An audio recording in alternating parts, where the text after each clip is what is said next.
Bapak dan Ibu sekalian, termasuk pemirsa Fair TV dimanapun Anda berada, supaya nanti kita bisa menyesuaikan, dan kami jam 2 harus segera kembali ke Bekasi untuk melanjutkan kajian berikutnya dalam sesi yang berbeda. Baik, kita coba ambil dulu pemahaman dasarnya ya, supaya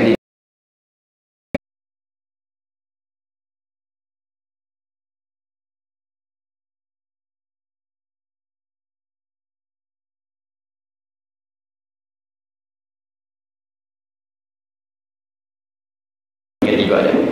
Tidak hanya sholatnya atau bahkan puasanya, tidak, tapi semua kegiatannya dari bangun tidur sampai dia tidur lagi. Karena itu silahkan kita cek. Anda nggak akan temukan di dalam kepercayaan lain yang dianggap sebagai agama kecuali hanya di Islam. Dari tidur sampai dengan tidur kembali, semua ada bimbingannya supaya itu menjadi ibadah. Silahkan cek. Kita bangun tidur ada doanya, tangan ada doa, urusan toilet keluar kaki kanan, mandi ada doanya, makan ada doanya, berpakaian ada doanya.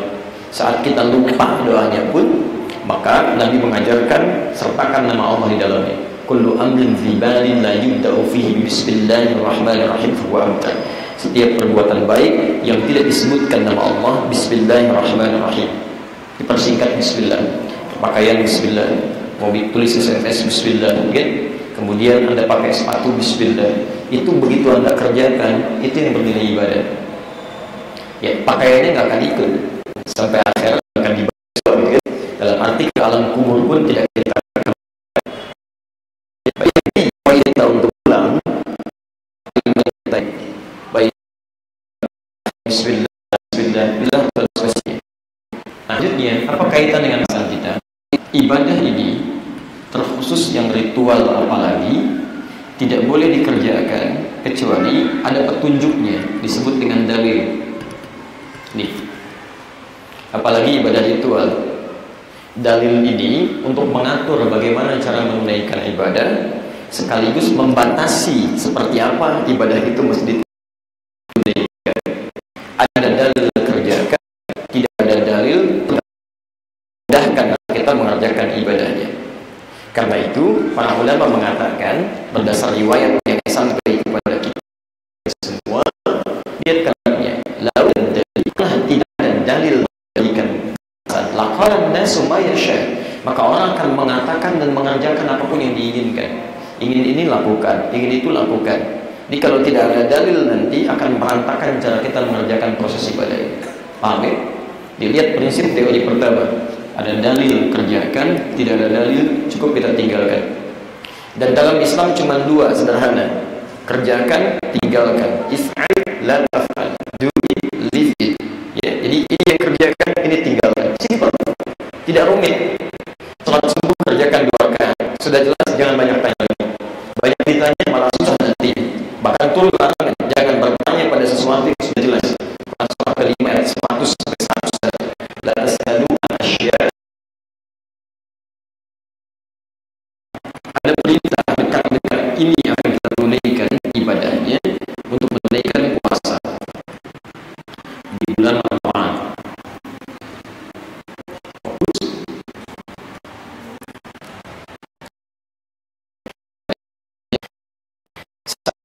Kita akan menunaikan ini.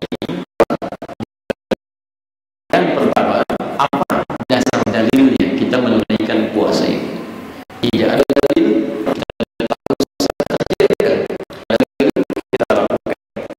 di sini kemudian dijawab oleh para ulama mengacu pada perintah Allah Subhanahu wa taala, khususnya di Quran surah kedua Al-Baqarah ayat 187.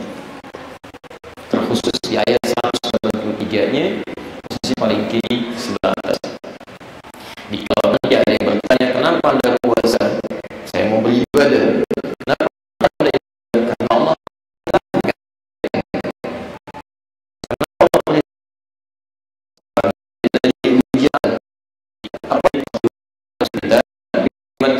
ya ayyuhalladzina amanu, saya turunkan ya kan, ayyuhalladzina amanu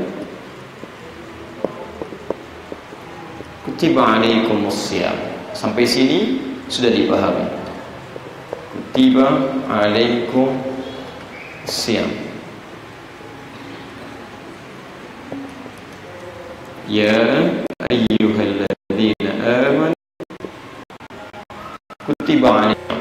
Hei orang-orang yang telah menyatakan dirinya beriman kepada Allah, diwajibkan, ini poinnya, ditetapkan bagi anda saat ini, mulai saat ini untuk puasa. Kama kutiba 'alal ladzina min qablikum, sebagaimana orang dulu pun pernah diperintahkan puasa, la'allakum tattaqun, tujuannya supaya meningkat ketakwaan kita kepada Allah. Ini landasan dalil yang menjadikan puasa Ramadan wajib kita tunaikan dalam konteks benar Allah Subhanahu wa taala. Paham sampai sini dulu? Baik, kalau sudah mengerti apa kaitannya dengan Sya'ban, sehingga di bulan Sya'ban ini ada kemudian tuntunan untuk bisa mempelajari persiapan-persiapan menjelang Ramadan. Apa di antara dalilnya? Teruskan dulu, nanti kita kaji ini ya. Nanti saya turunkan pembahasannya tentang ini semua dulu. Ibu dan bapak sekalian, fokus. Ayat ini Quran Al-Baqarah ayat 183 tentang puasa itu turun kepada Nabi sallallahu alaihi wasallam di hari Senin tanggal kedua di bulan Sya'ban, bukan bulan Ramadan, tahun kedua Hijrah. Ya, ini ayat turunnya hari Senin 2 Sya'ban tahun kedua Hijrah. Keterangan ini diantaranya bisa ditemukan dalam kitab namanya As-Siyam, kitab As-Siyam Mustafa Abdul Aziz At-Tarablusi, halaman ke-13, paragraf yang ketiga, baris 2 sampai paling kiri. Ini poinnya. Fokus. Jadi ayat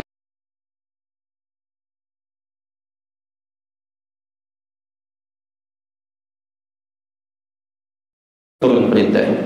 Jadi semasa di Makkah belum ada perintah puasa. Ke Madinah tahun pertama belum ada. Tahun kedua baru muncul. Itu pun di ke-8 hari 2. Baik. Sekarang perhatikan pelan-pelan. Saya tegaskan kembali tadi.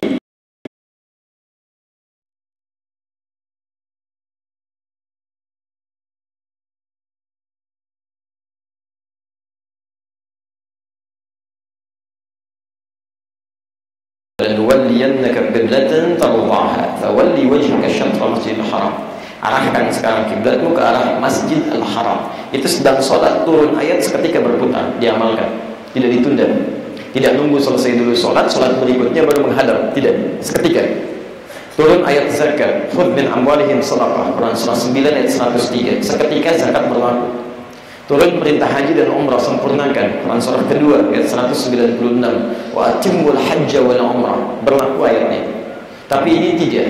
Turun bulan ke-8 diberlakukan untuk bulan ke-9. Baik, pertanyaannya satu, selalu gitu kan, ini untuk mengantarkan bagi teman-teman yang di sini, bagi yang sudah kami terangkan, bisa untuk memperkuat catatan kembali. Apa hikmahnya ada jeda selama sebulan dalam proses penunaiannya? Ada hikmah apa di sini? Yang kedua, ini yang paling menarik. Jeda sebulan ini, apa yang dilakukan oleh Rasulullah SAW terkhusus kepada umatnya? Dalam bahasa spesifik, tuntunan apa ya kan, yang diajarkan oleh Nabi dalam rangka mengisi bulan Sya'ban ini sampai ke bulan Ramadan? Ini poinnya. Di sini nanti akan membedakan bahasan kita dengan bahasan di majlis-majlis sebelumnya. Baik, teman-teman sekalian, perhatikan sini, kita bahas ininya dulu ya. Kalau ini sudah ditemukan, nanti saya sambungkan ke sini. Baik, kalau belum paham nanti berikan tanda, insyaallah nanti kita komunikasikan dalam diskusi. Perhatikan saat ayatnya turun. Ya ayyuhalladzina amanu kutiba alaikumusshiyam. Ini sebutkan 360 kali dalam Al-Quran. Ini 150 kali. Ini 1080 kali dalam Al-Quran. Siyam 9 kali dalam Al-Quran. Dan saya sempat menghitungnya karena saya menulis buku tentang ini. Ada 5 ayat puasa. Itu 9 tahun saya tuliskan, baru dicetak ya. Lihat pelan-pelan. Ya ayyuhalladzina amanu. Ya, ini dalam bahasa Arab disebut dengan harfun nida. Tidak perlu dihafalkan istilahnya. Yang harus dipahami adalah harfun nida itu huruf yang berfungsi untuk memanggil, menyeru. Harfun nida, huruf panggilan, seruan. Nah, yang penting Anda ketahui, bila ada panggilan disebutkan dengan huruf ya, maka ini akan berfungsi memanggil 3 objek utama. Nanti ada 14 huruf nida dalam Al-Quran, dalam bahasa Arab yang digunakan cuma ya ini, paling fleksibel. 1, bisa digunakan untuk memanggil objek yang jaraknya cukup dekat. Ya, saya ingin panggil ada orang bernama Andi depan saya di sini. Saya katakan ya Sayyid Andi, Pak Andi. Oke. Kemudian jaraknya bisa menengah. Hussein, agak jauh sedikit saya panggil Sayyid Hussein, Pak Hussein, kan? Menengah sifatnya, boleh pakai ya. Atau yang jauh sekalipun, jauh. Saya lihat misalnya ada Ali jauh, saya panggil Sayyid Ali, ta'al hina, sini, saya kan? Jauh jaraknya. Ini paling gampang ya rumus ini. Termasuk saat Anda ingin minta tolong, boleh. Anda umrah, haji, Anda punya persoalan. Nah ini tinggal panggil dengan iya. Kalau mau cepat panggil orang Arab yang laki-laki, antum panggil aja dengan turunan kata. Kalau bukan Muhammad, Ahmad, Mahmud, Hamid, Hamuda itu. Nengok semua tuh. Ya Muhammad, nengok semuanya begini tuh. Karena itu panggilan sifat kebaikan, bukan cuma nama. Ya. Ini ya. Sekarang perhatikan, saya tahan dulu ini. Paham di sini? Memanggil orang dekat, menengah, ataupun jauh. Sekarang, siapa yang dipanggil di ayat ini? Ayyuhalladzina. Ini alladzina. Disebutkan 1080 kali dalam Al-Quran. Kalau disebutkan alladzina, ismun mausul, ya jam'i, yadullu ala amiyah. Yaitu huruf sambung menunjuk kepada objek. Awas hati-hati. Yang dipanggil tanpa batas sifatnya. Banyak, bentuknya komunal, tanpa batas, banyak.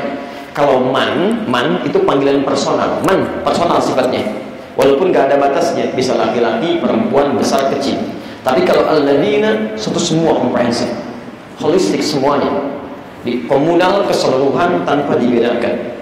Ya, jadi Masya Allah ketika Allah panggil untuk menunaikan puasa itu nggak ada batas, mau besar, mau kecil, mau orang tua, mau dewasa, mau anak, itu dipanggil dengan kalimat yang sangat indah, disamakan. Karena itu nanti silakan Anda lihat, ya, silakan Anda perhatikan di awal-awal ketika menunaikan puasa, karena panggilannya untuk keseluruhannya, jangankan orang-orang dewasa, anak kecil ikutan. Silakan cek malam pertama Ramadan itu, bukan cuma laki-laki, perempuan, besar, kecil, yang belum balik pun pada ikutan, karena kalimatnya menggunakan bentuk umum. Bahkan non muslim pun mendapatkan bagian keberkahan Ramadan. Jangan kira yang jualan kurma itu orang Islam saja, ada non muslim juga yang jualan kurma, jualan pakaiannya dan sebagainya. Tapi poinnya, kalimat ini menunjuk pada orang tanpa batas. Jelas ya? Kalau cuma sampai sini saja, berarti panggilan ini berlaku umum siapapun. Tapi kemudian ini jadi inti bahasan kita. Perhatikan, siapa yang dimaksud alladzina ini? Amanu. Dibatasi oleh Quran hanya bagi yang beriman saja. Di komunitas, komunal, masyarakat yang sudah beriman kepada Allah Subhanahu wa taala. Jadi ayat ini tidak berlaku bagi yang tidak beriman atau yang merasa tidak punya iman. Jangan komentar.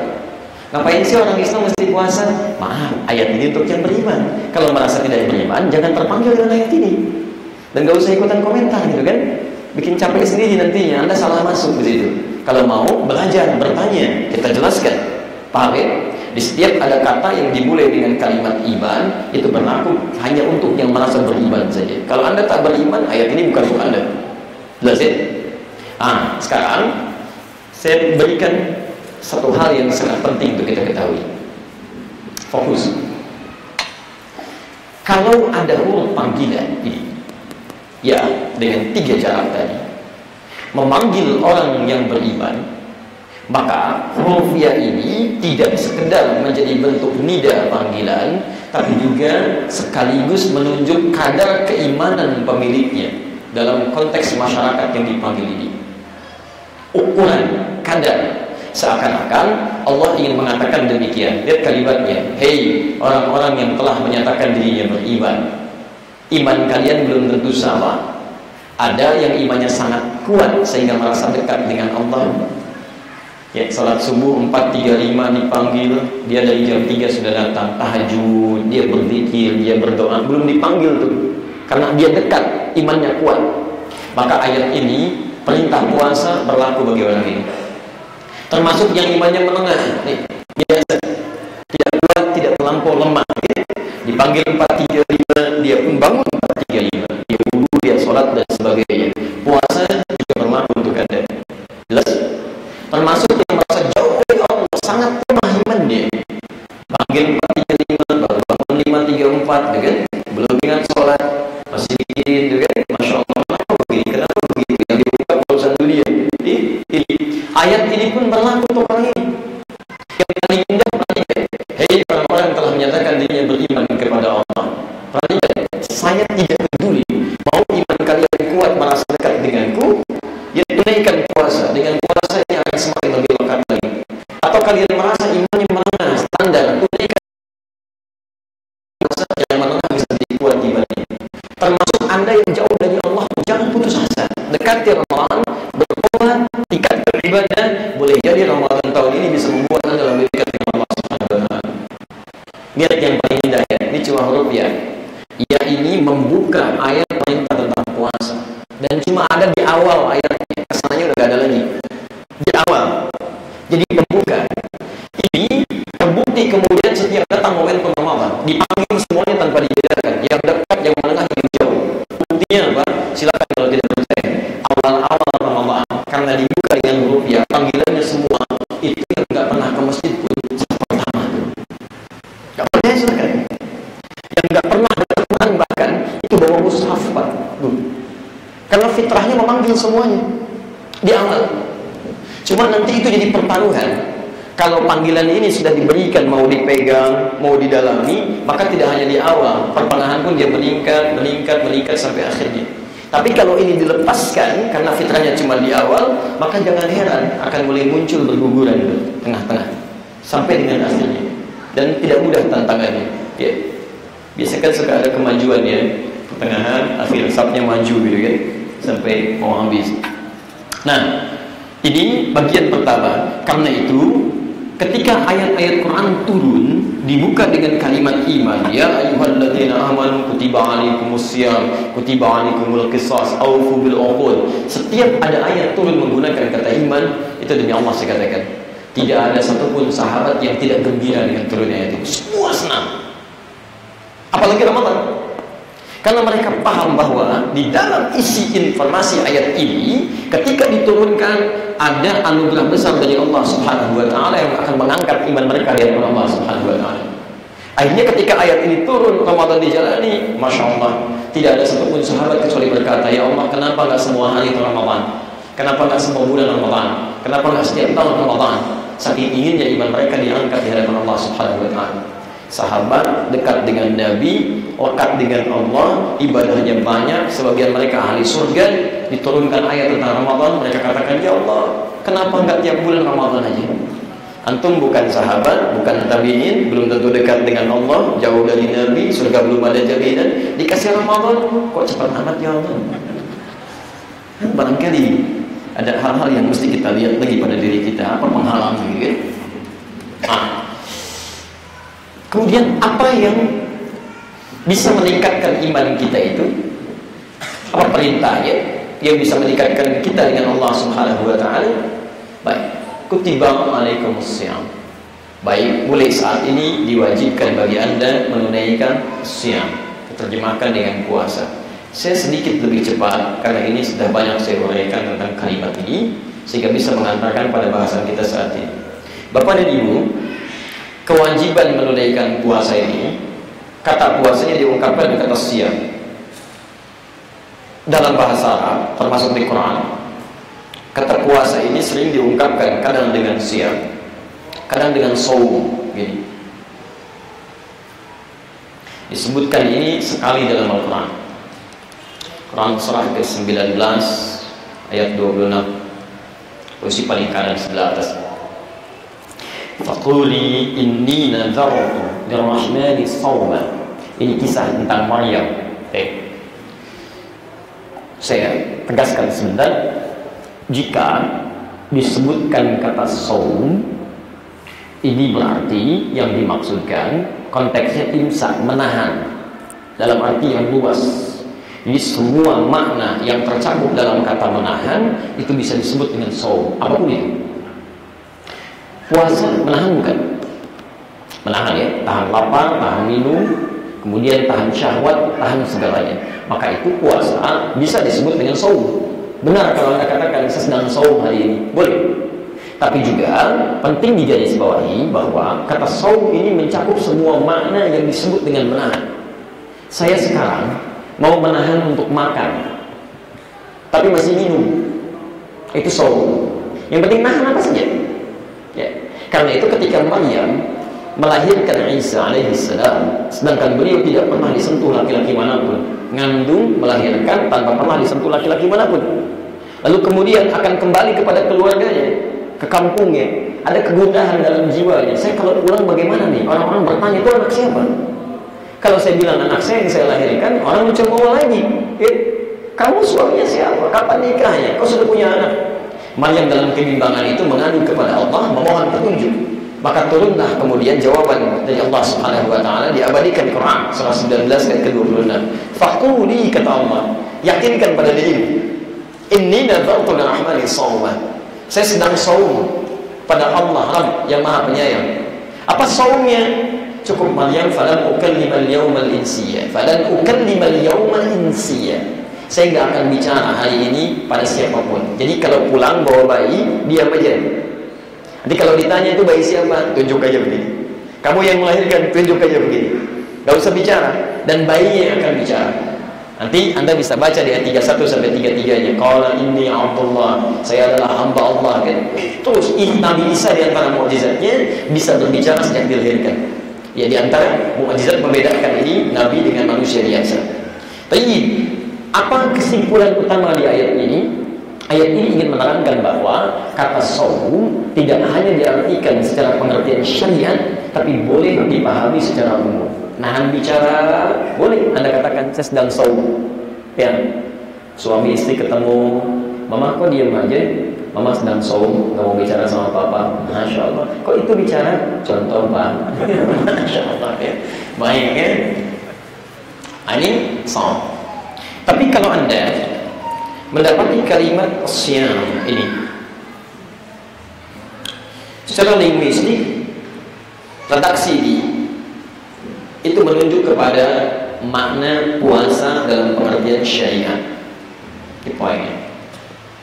Tidak ada yang lain untuk membedakan dengan yang ini. Ini yang ada ketentuannya, hukumnya, caranya, dan sebagainya. Yang dimaksud siam. Saya ingin tunjukkan bagaimana indahnya bahasa Al-Quran. Silakan lihat. Ketika menyebut puasanya Maryam disebut saum. Tapi ketika menurunkan puasa terkait dengan ibadah Ramadan dan sejenis yang lain menggunakan kata siam. Kalau ini bukan firman Allah, mustahil dan begini. Manusia umumnya cenderung sama, ini saum, ini saum, ini siam, ini siam. Tapi ketika ini jadi firman Allah, maka diksinya, pilihan katanya bisa berbeda, sangat detil, luar biasa. Nah, konsekuensinya kaitan dengan pembahasan kita di siang ini, karena katanya menggunakan siam, maka umat-umat pada saat itu mulai memahami bahwa puasa yang diwajibkan sebulan ke depan nanti bukan puasa biasa, tapi puasa yang punya aturan, punya ketentuan, punya cara yang membedakan puasa ini dengan puasa yang lainnya. Karena orang Yahudi pun dulu sudah puasa, orang-orang Nasrani sudah puasa, orang Egypt puasa, orang Yunani bahkan puasa. Orang akan bertanya, ya Rasulullah, bagaimana puasanya ketentuannya ini? Apa hukum puasanya? Bagaimana kalau saya sakit? Bagaimana kalau saya di perjalanan? Kalau malam-malam bagaimana status puasanya? Apakah sama dengan puasa Nasrani yang tidak boleh bergaul suami istri?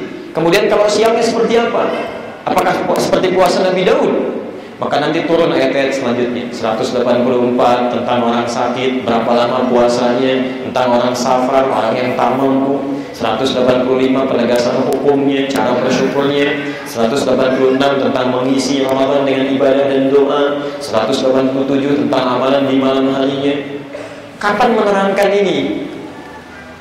Karena itu ada jeda selama sebulan untuk mensosialisasikan, menerangkan, memberikan tuntunan tentang hukum-hukum yang berlaku di Ramadan agar dijelaskan di saat Sya'ban. Anda bisa bayangkan kalau perintahnya tanggal 29 Sya'ban, besoknya suruh puasa. Besok puasa Ramadan ya.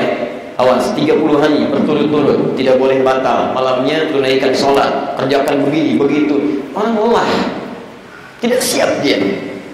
Maka mesti ada adaptasi untuk menyesuaikan dengan perintah yang dimaksudkan.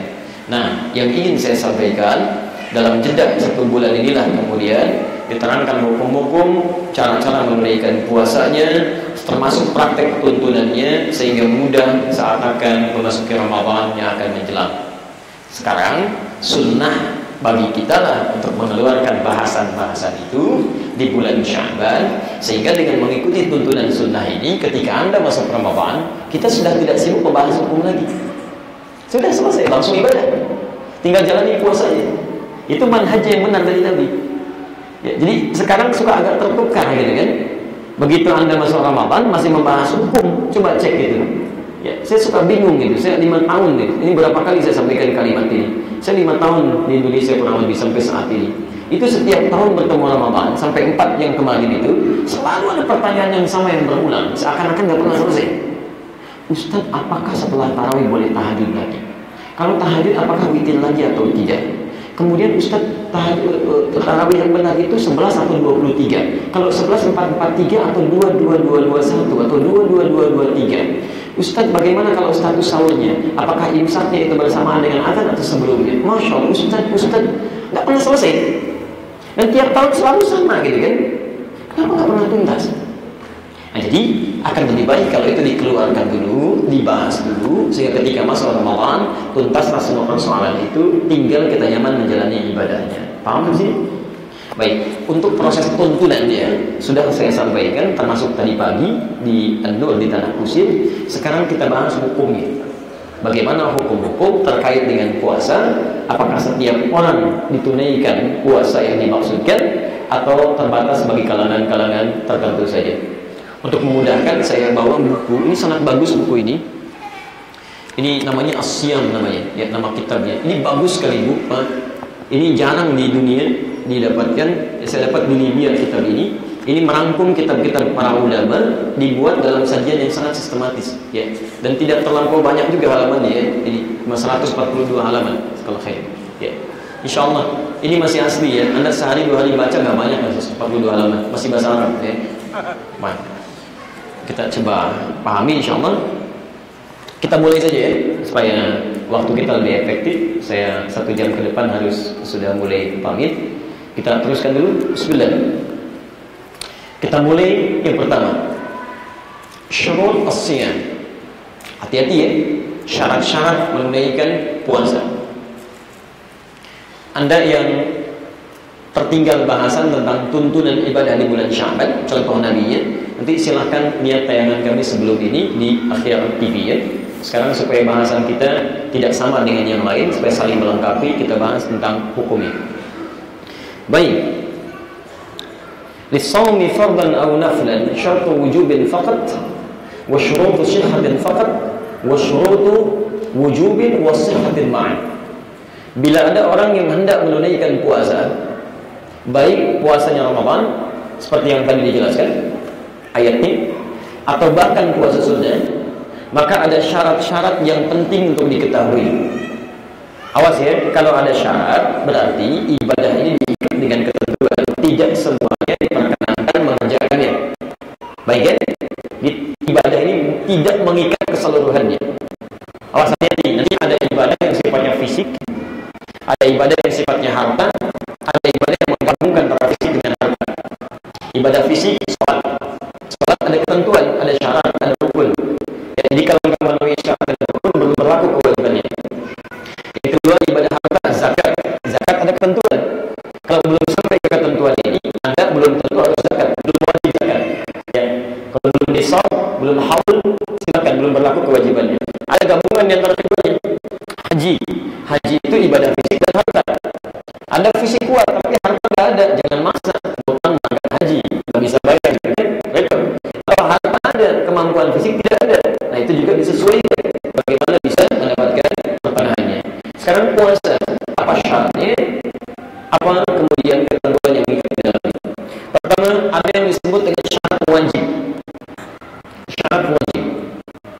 Syarat wajib itu adalah syarat yang bila terpenuhi syarat ini berlaku kewajiban puasa bagi dirinya.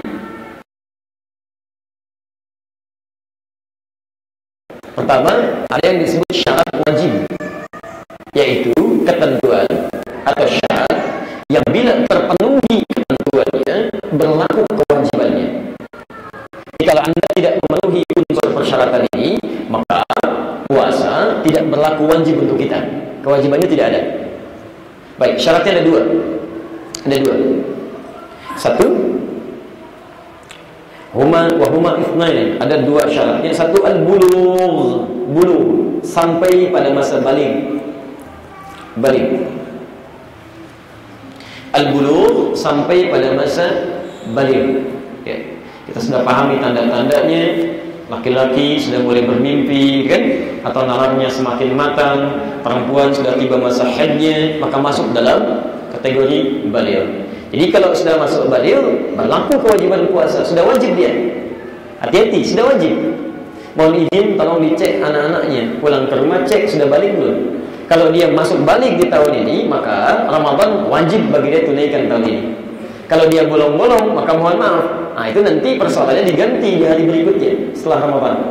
Maka dari itu sunnah Nabi-nya, Bapak dan Ibu sekalian, hati-hati, sunnah Nabi-nya, kalau sudah didapati anak-anak yang mulai baligh, ya, kemudian atau orang yang baru masuk Islam akan menghadapi Ramadan, maka disunnahkan contoh dari Nabi untuk mulai berlatih puasa di bulan Sya'ban. Perbanyak. Ya. Itu ada di hadis riwayat Al-Bukhari.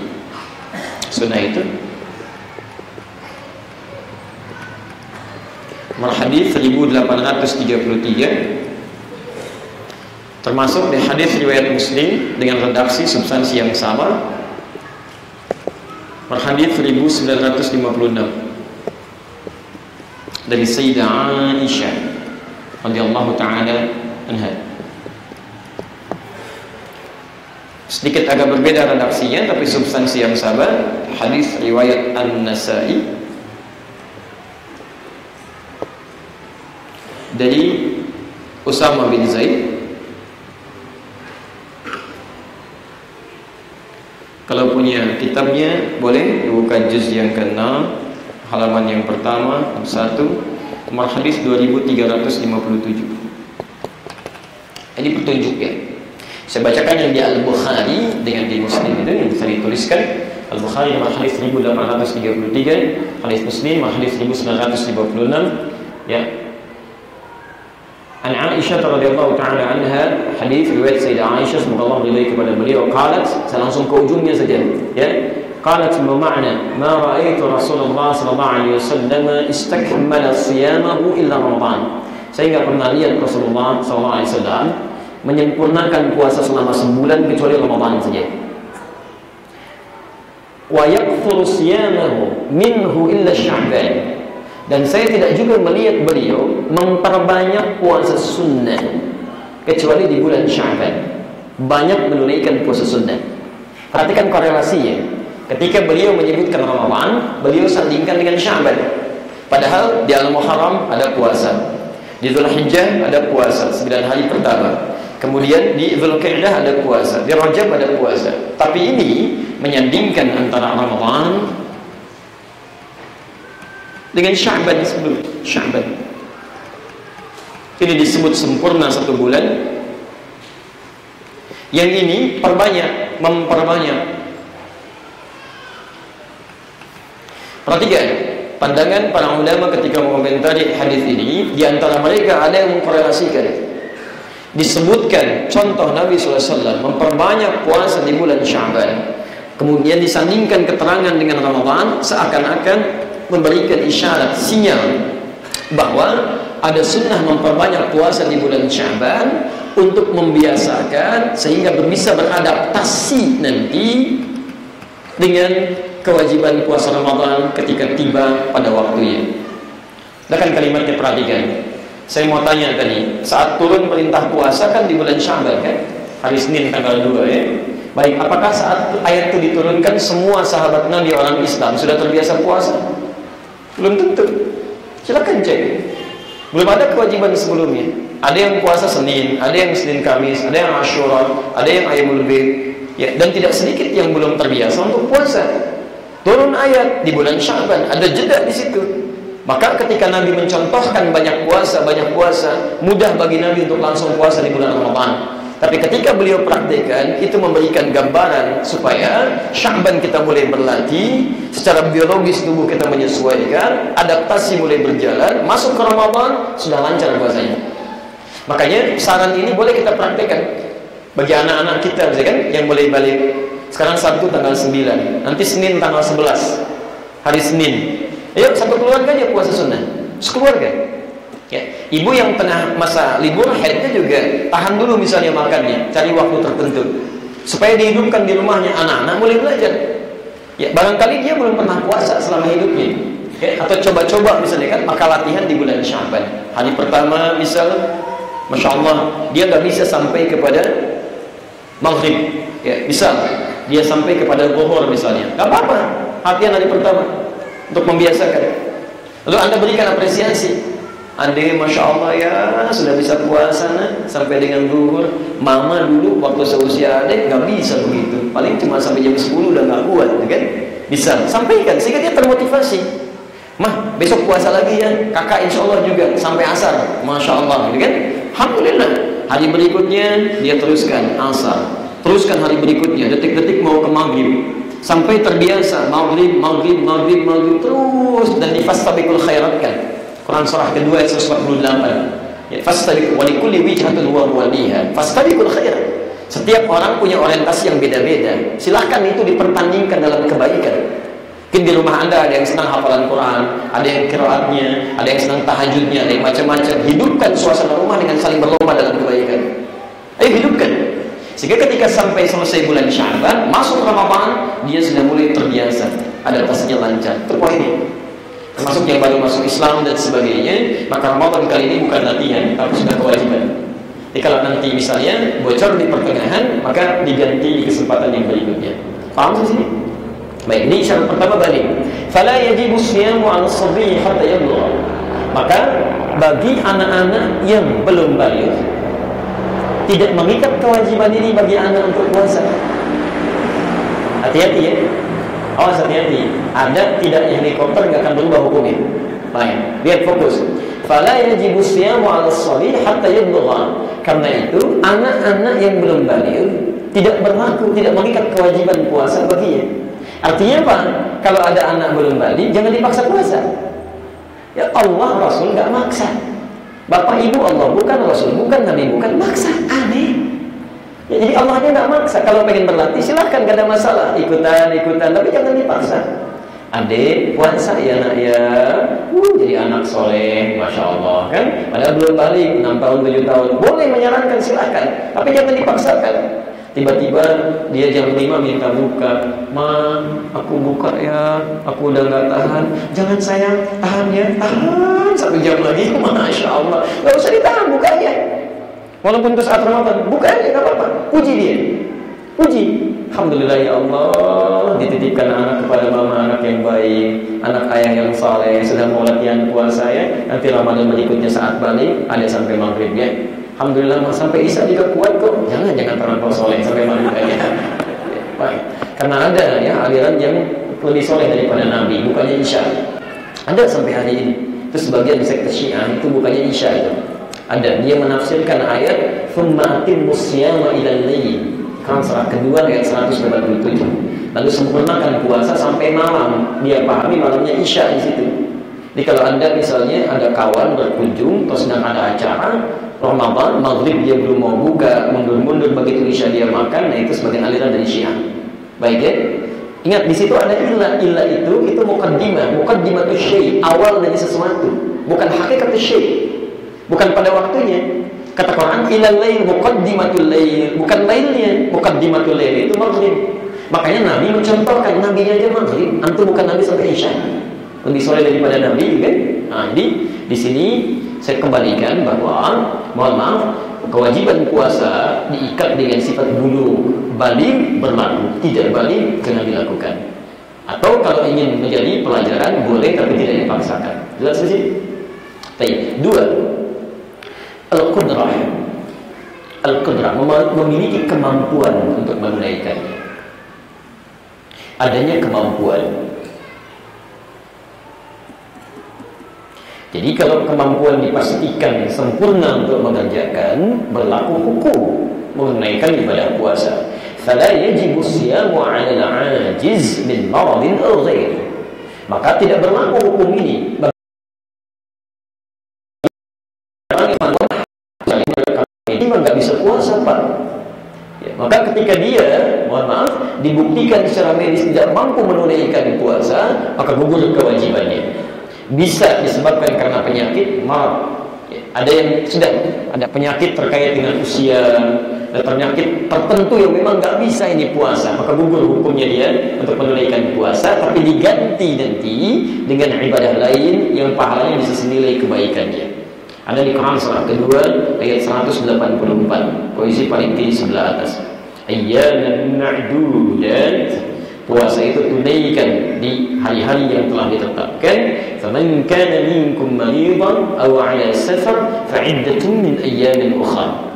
Kalau ada yang sakit, kalau puasa bisa memperparah penyakitnya, atau sedang safar sulit menunaikan puasa, maka boleh dia berbuka.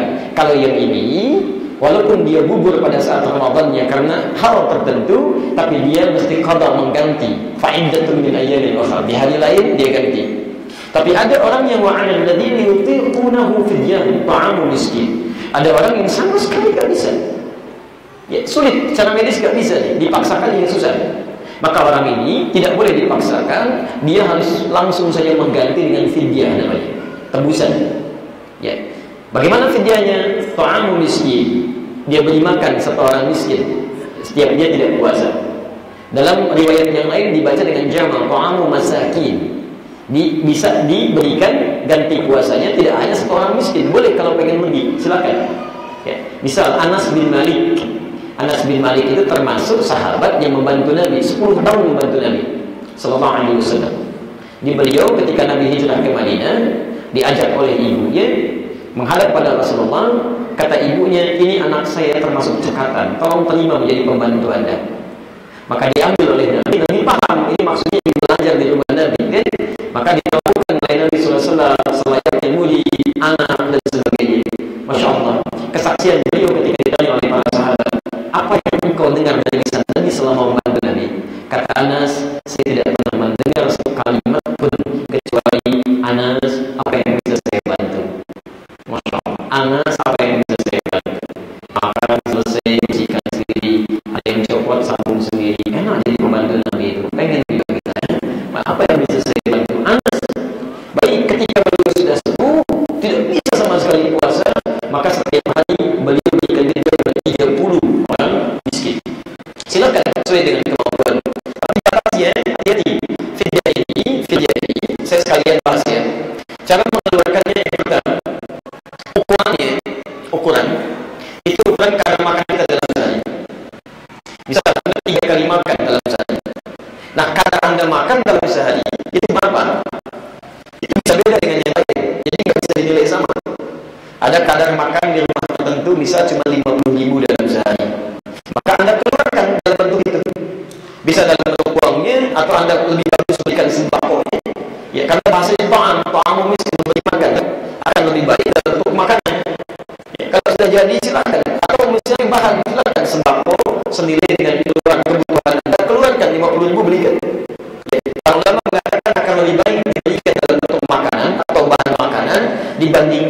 uang yang diberikan. Khawatir tidak tepat guna nantinya. Begitu dikasih, diberikan rokok, Masya Allah, dibakar juga, kan nggak tepat guna di situ. Ada yang beli pulsa, ya lebih baik saya lapar daripada nggak punya pulsa. Masya Allah ya. Nah, orang seperti ini harus dari awal dihambat tuh, berikan makanan seketika jadi sampaikan. Paham ya? Baik, bagi yang porsinya barangkali di rumahnya ya 3 kali makan dalam sehari, mungkin ada yang 100.000, 150.000, maka kadar fidyahnya sesuai dengan takaran makan. Paham? Baik, kasus kedua di fidyah ini, apakah boleh dirapel sampai selesai? Atau setiap gak puasa diberikan? Di sini ada kelonggaran. Walaupun para ulama sebagian mengisyaratkan akan lebih baik kalau sekiranya setiap gak puasa keluarkan. Setiap gak puasa dikeluarkan. Sehingga dengan itu ada ibadah-ibadah turunan. Jadi Anda merasakan ketika gak puasa memberi kepada orang doakan, Pak, dan diterima Pak ya, Bapak ganti puasanya juga diterima oleh Allah, disayang Allah. Itu terasa kepada jiwa kita. Besoknya memberi lagi, dibandingkan Anda keluarkan, walaupun ada yang membolehkan. Ini Pak, saya fidyah sekalian selama sebulan. Setelah itu nanti suasananya akan langgang aja. Hari kedua nggak ada getaran, cuma ibadah biasa. Hari ketiga demikian. Tapi kalau setiap hari Anda keluarkan, minimal akan ada kesan kepada diri Anda untuk meningkatkan ibadah kepada Allah Subhanahu wa Ta'ala. Begitu lihat orang puasa, Anda ngasih, ya Allah, mudah-mudahan pemberian saya juga setara ya Allah dengan sulitnya orang yang menunaikan puasa. Ya Allah, sampaikan itu indah, enak. Ya, apalagi ketika Anda berikan, orang itu mendoakan Anda. Terima kasih Pak, mudah-mudahan hari ini bisa buka dengan baik dan Bapak diberikan surga. Itu indah. Itu indah, ya kan? Baik, ini syarat wajib. Cuma 2 syaratnya. Ya. Kedua, syurutus sihhah. Syarat sah puasa. Jadi ada syarat wajib, ada syarat sah. Apa bedanya? Kalau syarat wajib adalah persyaratan atau berbagai ketentuan yang dengan itu dipandang wajib seseorang puasa. Kalau syarat sah, berbagai ketentuan yang dengan memenuhi ketentuan ini dipandang sah puasanya. Jadi kalaupun Anda sudah wajib puasa, kemudian Anda puasa, tapi tidak mengikuti ketentuan ini, maka puasa Anda dipandang tidak sah. Hati-hati. Kayak yang tadi gitu kan, puasa, padahal Nabi sampai maghrib, dia sampai isya. Dia memang wajib puasa, tapi ketika melanggar ketentuan tidak sah puasa dia. Jelas ya? Awas, hati-hati. Dalam sholat juga ada, dalam yang lainnya ada, dalam zakat ada. Jangan dikira semua orang sholat walaupun wajib sholat bisa benar sholat, ya tidak. Saya pernah terangkan kan di Al-Bukhari nomor hadis 751, 757, di hadis Muslim nomor hadis 397. Khalad Az-Zurairi, sahabat Nabi, tinggal di zaman Nabi, semasa dengan Nabi. Salat masuk ke masjid Nabi di samping Nabi, wan nabiyyu fi nahiyatin ukhra minal masjid. Nabi di sisi yang lain dia salat masuk. Ya. Cuma barangkali belum belajar sepenuhnya tentang salat yang benar. Tiba-tiba salat takbir sampai salam. Setelah itu datang pada Nabi, Assalamualaikum ya Rasulullah. Assalamualaikum ya Nabi. Kata Nabi, waalaikumsalam warahmatullahi wabarakatuh. Maaf, irji' salli fa innaka lam tusalli. Kata Nabi, tolong balik lagi salat karena Anda belum salat. Padahal sudah salam. Fa'ada salatahu 3 marat. Dia mengulang salatnya sampai 3 kali. Ya, faqala lahu Nabi sallallahu alaihi wasallam mithla ma kan. Tapi Nabi mengulang kalimat yang sama. Balik lagi ya, salat. Anda belum salat. Maka dia berkata, ya Rasulullah ma'asidul ghairah. Ya Rasulullah, saya enggak bisa lebih baik lagi daripada yang ini. Alimni, tolong ajarkan saya. Maka diajarkan oleh Nabi, idza qumta ila shalah asbiqul wudu. Kalau pengen salat sempurna, sempurnakan wudu. Begini caranya. Fumastaqbilul qiblah, menghadap ke arah kiblat sampai selesai. Setelah itu kita mendengar kalimat sampai hari ini. Al-Bukhari nomor hadis 651. Sallu kama ra'aitumuni sholli. Salatlah kalian seperti melihat aku salat. Ini salat saja ada syaratnya, tidak terpenuhi maka tidak dipandang sah salat tidak. Puasa juga demikian. Apa di antara syaratnya? Wa hiya thalathan. Ada 3 syaratnya. Ada 3. Satu, Al-Islam. Al-Islam, beragama Islam. Beragama Islam. Fala yasihhu min kafir. Maka tidak sah puasa kalau ingin dikerjakan oleh non muslim. Hati-hati. Awas ya. non-muslim, balik, ya sudah balik, mampu puasa, mampu Pak, ya, Masya Allah, puasa, tidak sah. Jelas ya? Walaupun dia puasa, maka dipandang oleh ketentuan syariat, karena dia tidak beriman, dia bukan muslim, tidak dipandang sah puasanya. Maksud sah itu bernilai ibadah. Jadi dalam pandangan Allah nggak ada nilai ibadahnya, walaupun dia puasa. Baik, jadi kalau orang non-muslim mau puasa, boleh atau tidak? Halo? Jangan haram. Kalau tidak tahu katakan Allah a'lam sempat ya. Kalau dia mau puasa boleh, silakan. Boleh. Jangan dilarang, cuma tidak sah. Itu, tapi jangan dikatakan juga mau puasa boleh nggak? Boleh, cuma nggak sah ya. Biarin aja dulu. Biarkan dia puasa, lu terangkan keindahan puasa, kenyamanan puasa, kenikmatan puasa, ajarkan ayat-ayat. Mungkin itu yang bisa mengantarkan dia pada hidayah. Tapi dalam pandangan fikih ibadah, ketika dia puasa, maka puasanya tidak melahirkan pahala-pahala. Dalam bahasa fikihnya tidak sah, artinya tidak ada limpahan pahala untuk dirinya. Awas hati-hati ya, hati-hati Bapak Ibu, poin keimanan itu sangat sensitif. Iman itu sangat sensitif. Saking sensitifnya bisa menentukan turunan ibadah yang baik.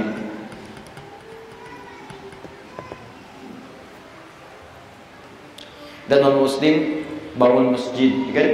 Kemudian ikut membantu orang, sedekah macam-macam dan sebagainya. Banyak dia. Ya jangan dulu senang karena itu masalah dunia, bukan urusan akhirat. Kalau dia tidak beriman kepada Allah, kemudian tidak mengerjakan ibadahnya pun, maka mohon maaf, kebaikan-kebaikan yang dia telah kerjakan itu, yang dia pandang baik, ini tidak bisa menjadi bekal, tidak bisa menjadi bekal untuk dibawa pulang menghadap Allah Subhanahu wa Ta'ala. Saya berikan teorinya sebentar, kita lompat sedikit tuh, nanti memberi penjelasan pada orang-orang yang seringkali mengeluarkan statement-statement tanpa ilmu, tapi ternyata kelihatan seperti benar itu. Anda mesti waspada, karena ada peringatan di Quran surah kedua Al-Baqarah ayat 204 sampai 207, posisi paling kiri dari atas sampai ke pertengahan. Nanti ada orang-orang yang pintar bicara. Wa minan nasi man yu'jibuka qawluhu fil hayatid dunya wa yashhadu Allah 'ala ma fi qalbihi wa huwa 'ala al-khisam. Ada di antara orang yang bicaranya begitu cantik, retorikanya sangat menarik, kadang-kadang membawa nama Allah dalam urusan dunia kita, padahal itu musuh yang sangat bahaya. Hati-hati tuh. Sekarang sudah mulai banyak kelihatan. Ya. Oh ini kata siapa nggak masuk surga? Semua agama sama. Dia banyak berbuat baik. Masa orang Islam yang maksiat bisa masuk surga? Sementara ini yang baik-baik tidak bisa masuk surga. Pernah dengar kalimat itu? Bagaimana cara menjawabnya? Itu ada jawabannya langsung di Quran. Karena pernah terjadi di masa Nabi juga pertanyaan semacam itu. Quran surah ke-25 ayat 23 Al-Furqan. Saya jawab sebentar ini ya, jadi kita teruskan. Wa qadimna ila ma 'amilu min 'amalin faj'alnahu haba'an mansura. Qadimna ila ma 'amilu min 'amalin. Ini keadilan Allah terletak di sini. Faj'alnahu haba'an mansura. Lihat sini, ini keadilan Allah. Kalau ada non-muslim, orang-orang kafir berbuat baik dalam urusan kehidupan dunia, ingat dunia ini poin, maka keadilan Allah akan berlaku dalam hukum dunia. Kata Allah, lihat kalimatnya, kami akan balas, segera akan, bahkan cepat kami berikan balasan saat di dunia. Jadi kalau ada manusia berbuat baik, walaupun dia bukan muslim, dalam urusan dunianya, maka saat di dunia akan dibalas itu. Selesai. Silakan cek. Ada yang mengapresiasi, ada yang memuji, ada yang menghormati. Itu sebagian dari balasan Allah saat di dunia.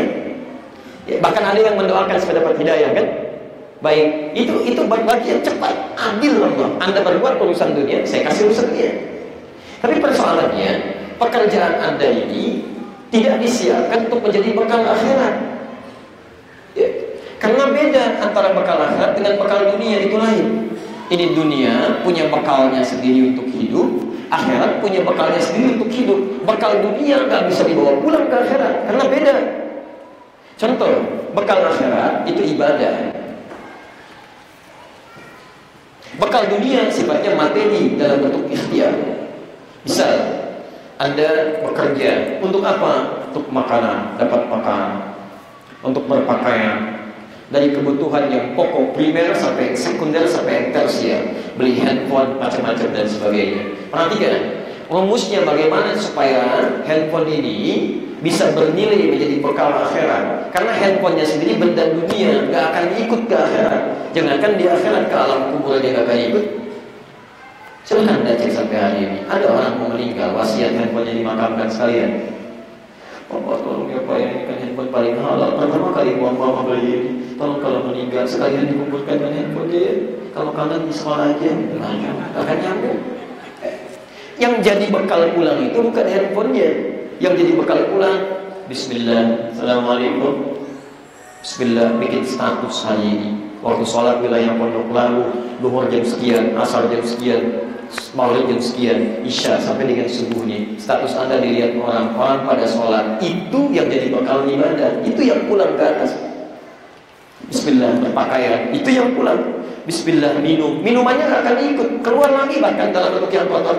Cuman kalimat itu yang jadi bekal ibadah yang pulang. Ini yang dibawa.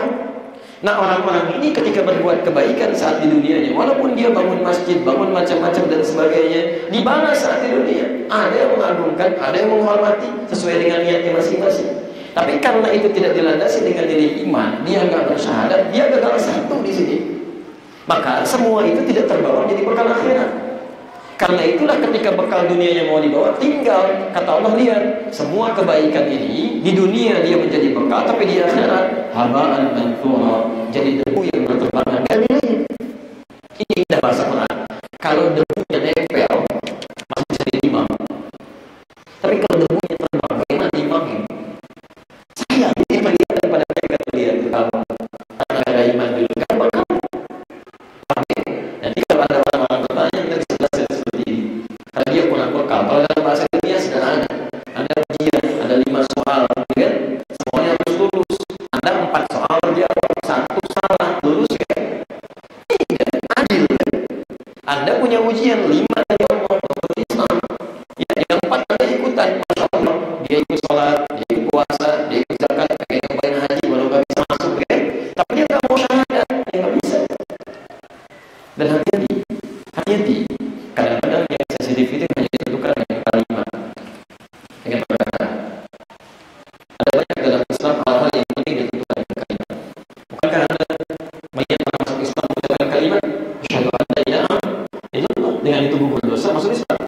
Bukankah menikah dengan kalimat saya terima nikahnya sebulan nanti bulan tiga? Baik dengan kalimat. Bukankah cerai juga dengan kalimat? Bukankah jual beli dengan kalimat?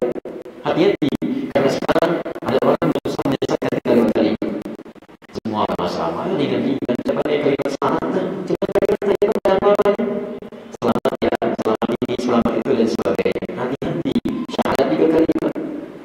Pak, apa susahnya mengucapkan selamat? Cuma selamat ini, selamat itu. Kalau saya ucapkan itu, bisa nggak Anda ucapkan syahadat? Asyhadu an la ilaha illallah, itu kan kalimat juga. Kalau itu saya besok-besok aja Pak. Kalau itu saya juga kemarin-kemarin aja. Ya, ini sudah selesai. Ini hati-hati, ada orang-orang yang memang dia menggunakan akal untuk menyesatkan umat. Saya katakan orang liberal, plural, itu lebih bahaya dari orang musyrik. Lebih bahaya, hati-hati dengan mereka. Ya. Kalau orang musyrik, dia bisa tobat, kembali kepada Allah. Kalau liberal, itu sifatnya bisa menghambat orang tobat, Pak. Menghambat orang dapat hidayah. Saya belum masuk Islam, bagaimana caranya? Semua agama sama, menuju pada Tuhan yang sama, cuma caranya beda-beda. Bahaya itu. Hati-hati ya. Kalau ada seperti itu, acuhkan aja dan doakan mereka supaya dapat hidayah kembali pada kebaikan. Jadi syarat sah yang pertama adalah Islam. 2, an yakuna al-waqtu qabilan lis-shiyam. Jadi puasa itu sah, dipandang sah, ditunaikan sesuai dengan waktu yang ditentukan. Bila puasa itu ditunaikan sesuai dengan waktu yang ditentukan.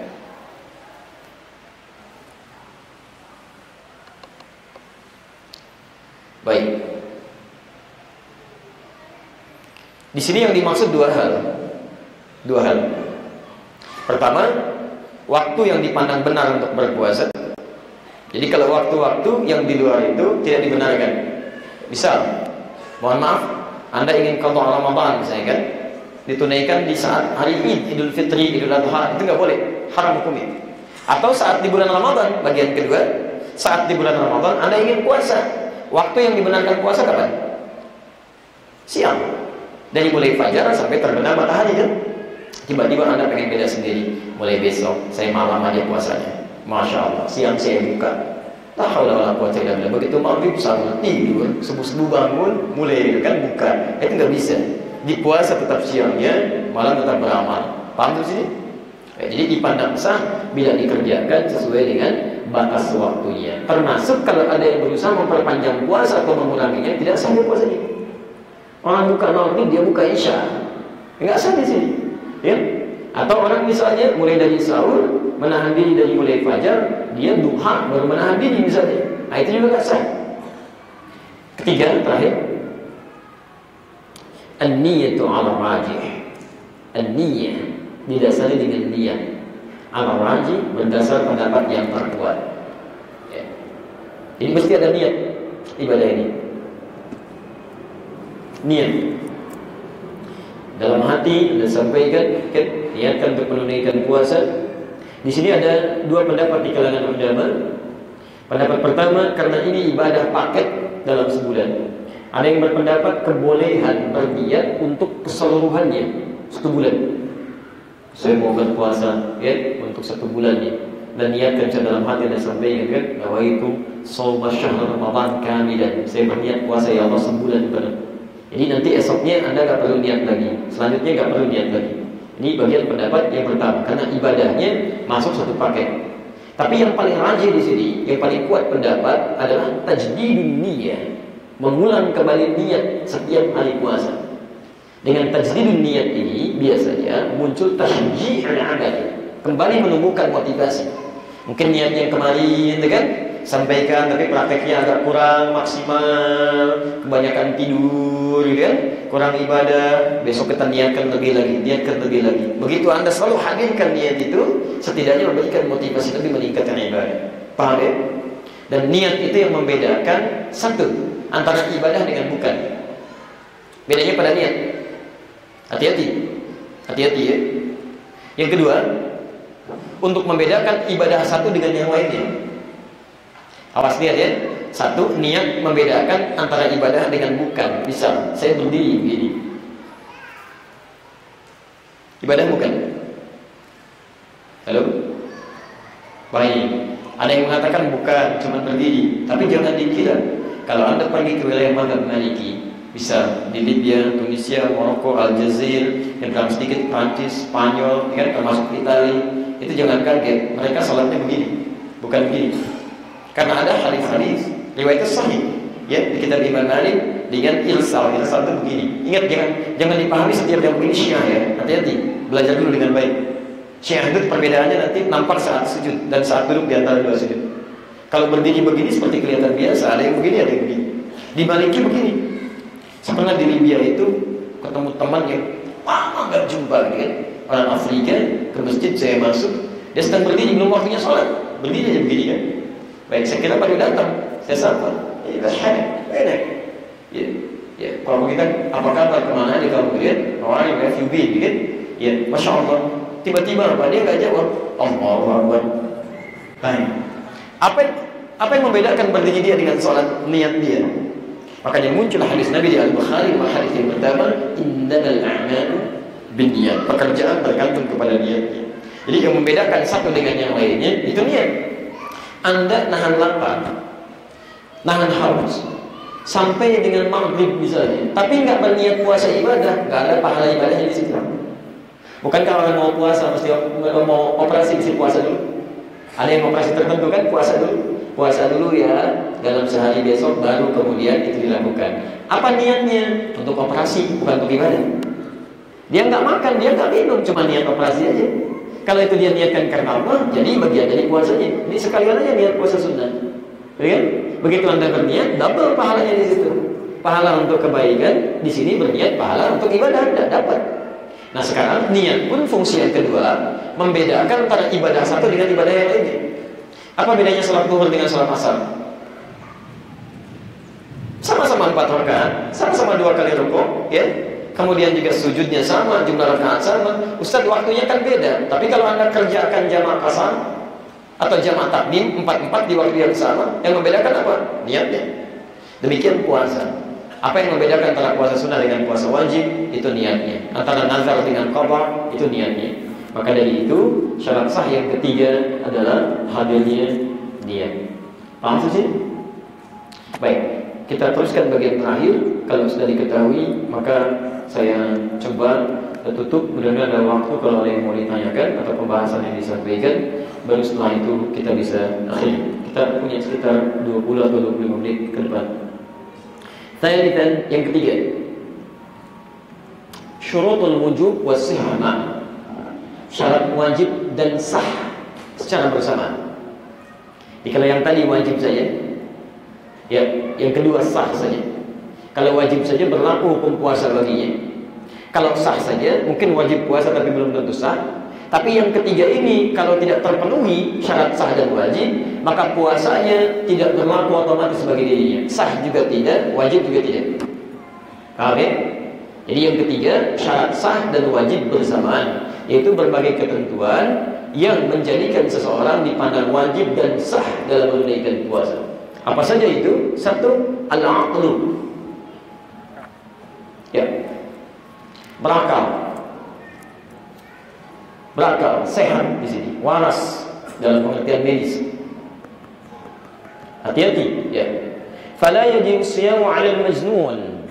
Maka orang-orang yang terganggu akalnya, dia tidak wajib puasa dan nggak sah juga puasanya. Hati-hati.